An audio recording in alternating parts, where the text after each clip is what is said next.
Policy on Demand. I'm Margie Dungershaw, and we're here today to recap our Women in Tax event.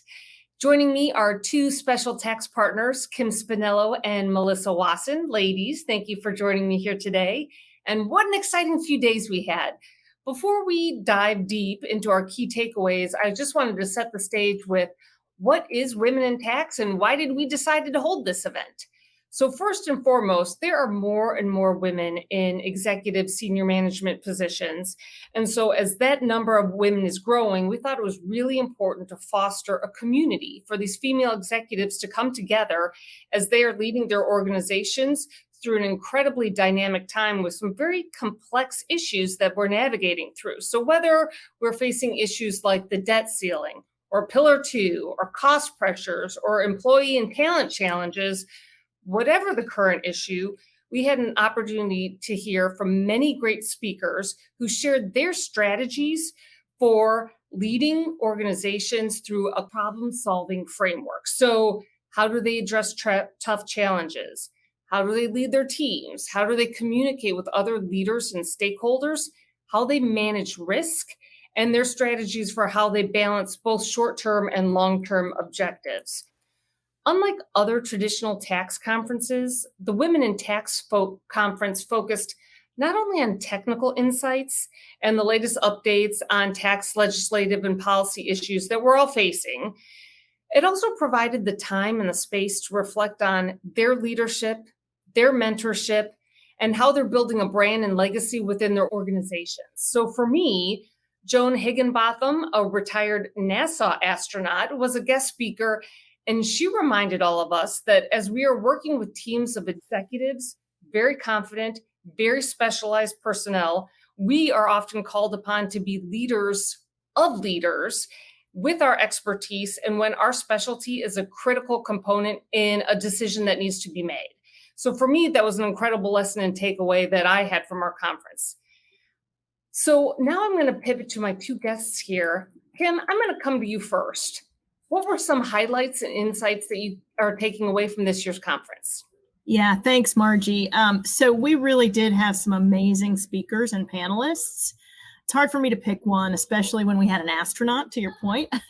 I will say as a side note, after Joan was finished with her presentation, my clients and I decided that if they can rewire the space shuttle in space, we could tackle Pillar 2. So it was an inspirational message for sure. But the great balance of topics around geopolitical and economic forces, the role, the things that you mentioned, the role of tax in driving strategic business outcomes and elevating your brand while building a legacy. I mean, those were all really, really important topics. And I think they resonated for me and for others.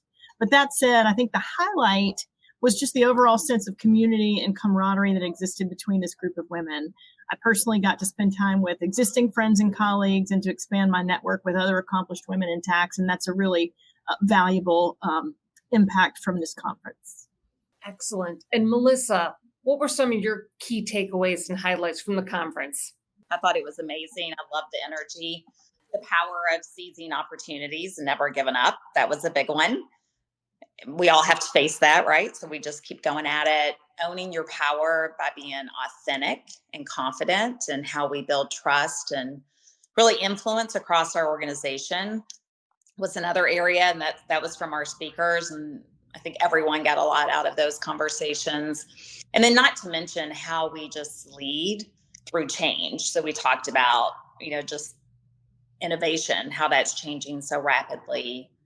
All the things we're dealing with tax policy and leading the tax function and making sure we're seen as really business partners throughout the organization. So frankly, in addition to the speakers, I was very impressed with our panelists who are very engaged and offered tremendous insights into how they navigate the tax world. So I got a lot out of that as well. So now that we've had a little time to reflect on everything we heard at the conference, there's time for reflection and then there's time for action. So based on what you heard, what suggested actions do you have for companies after you've had a little bit of time to reflect? So Margie, one of the things that I thought was really compelling and that I think could be really powerful on an individual level and therefore translating into an organizational level was the notion of how do I think I'm seen versus how do I want to be seen as a leader in my organization. So the idea of conducting an individual gap analysis, if you will, and then being very intentional and working to close those gaps to be the leader within the organization that you wish to be. To me, that was a really valuable takeaway. So much of it was inspirational for me. And so I've got a lot of things I can continue to work on as well. One of our speakers, Selena, shared a quote, and I took a picture of it from Sally Hogshead, and it said, "The world isn't changed by people who sort of care." And, for me, being at that conference and the energy, it was very clear to me that we have a room full of talent, great energy, power, and lots of women who really care and want to make a difference for their organization and others. So it's just a reminder that there's so much we can do to continue to elevate what we mean to our organizations and what we mean to others and how we help them and prop them up. So, based upon the participants that we had in the room, we didn't have a room full of people that sort of cared. We had a room full of women that passionately cared. So, I have every confidence that whatever challenge comes their way, they're going to be able to tackle it. So, Melissa, Kim, thank you so much for joining me today. And for all of you, thanks for spending time with us. We'll see you next time.